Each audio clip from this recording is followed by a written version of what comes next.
জীৱনততো বহুত কিবাকিবি পোৱা যায়, কিন্তু হিচাপ ৰাখোঁ সেইবিলাকৰ যিবোৰ আমি পাব নোৱাৰিলোঁ। কিমান অবুজ আমি যেতিয়া দুখ আহে ৰৈ যাওঁ, স্তব্ধ হৈ যাওঁ, আৰু যেতিয়া সুখ আহে বিচলিত হওঁ। এই মানুহৰ এটা আচৰিত গুণ, যি নিজৰ দুখতো দুখী আৰু আনৰ সুখতো দুখী। এজোপা গছ হৈ তুমি আনক ছাঁ দিবলৈ চেষ্টা নকৰিবা, কাৰণ তোমাৰ কোনোবা আপোনেই তোমাৰ ডালবোৰ অলপ অলপকৈ কাটি থাকিব। সেয়েহে জীৱনত নিজকে কেতিয়াও আনৰ অধীন হ'বলৈ নিদিবা, কাৰণ সময়ৰ লগে লগে মানুহে পাহৰি যায়। কোনো কাৰণ নোহোৱাকৈ আপোনজনক কন্দুৱাই যি হৈ গ'ল তাৰ কোনো চিন্তা নকৰিবা, যি পাইছা তাক কেতিয়াও নেহেৰুৱাবা। জীৱনত সেইগৰাকীহে সফল হয় যিয়ে সময় আৰু পৰিস্থিতিৰ বাবে কান্দি নাথাকে।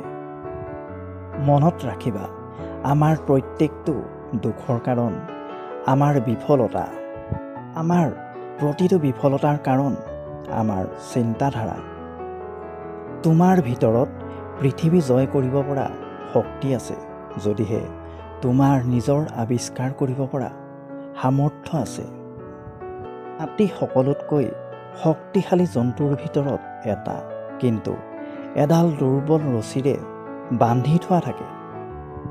সি ইচ্ছা কৰিলে ৰছীডাল ছিঙিব পাৰে, কিন্তু নিছিঙে, ছিঙিবলৈ চেষ্টাও নকৰে, কাৰণ সৰুৰে পৰাই তাক এডাল পাতল ৰছীৰে বন্ধা হয়, আৰু সেই সময়ত সি সেই ৰছীডাল ছিঙিব নোৱাৰে।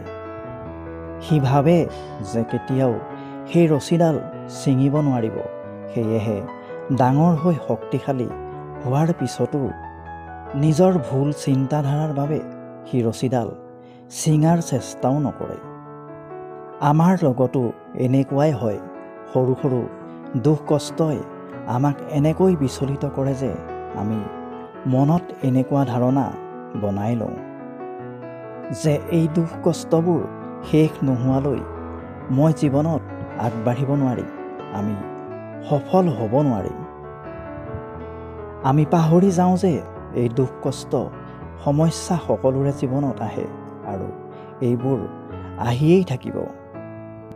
যদি আমি উদাস হৈ চিন্তা কৰি বহি থাকোঁ, তেন্তে আমাৰ সম্পূৰ্ণ জীৱনৰ লগতে অমূল্য সময় এনেকৈ ভাবি ভাবিয়েই নষ্ট কৰিব পাৰিম, আৰু শেষত কেৱল আফচোচ আৰু অসফলতা থাকি যাব। সেয়েহে জীৱনত ৰিস্ক ল'বলৈ ভয় নকৰিবা। হয় জিকিবা, আৰু যদি হাৰিও যোৱা তেন্তে শিকিবা। কাৰণ জীৱনত কিছুমান সিদ্ধান্ত বৰ কঠোৰ হয়, আৰু এই কঠোৰ সিদ্ধান্তই আমাৰ জীৱন সলনি কৰি দিয়ে।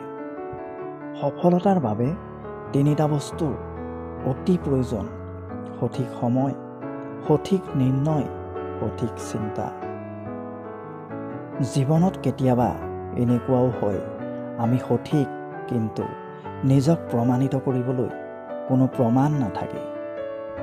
এনেকুৱা সময়ত ধৈৰ্য ধৰিব আপোনাৰ সাক্ষী সময়ে দিব। যদি আপুনি আমাৰ ভিডিঅ'টো চাই ভাল পালে লাইক কৰিব, কমেণ্ট কৰিব, আৰু ভৱিষ্যতে এনেধৰণৰ ভিডিঅ' পাই থাকিবলৈ আমাৰ চেনেলটো ছাবস্ক্ৰাইব কৰি দিব।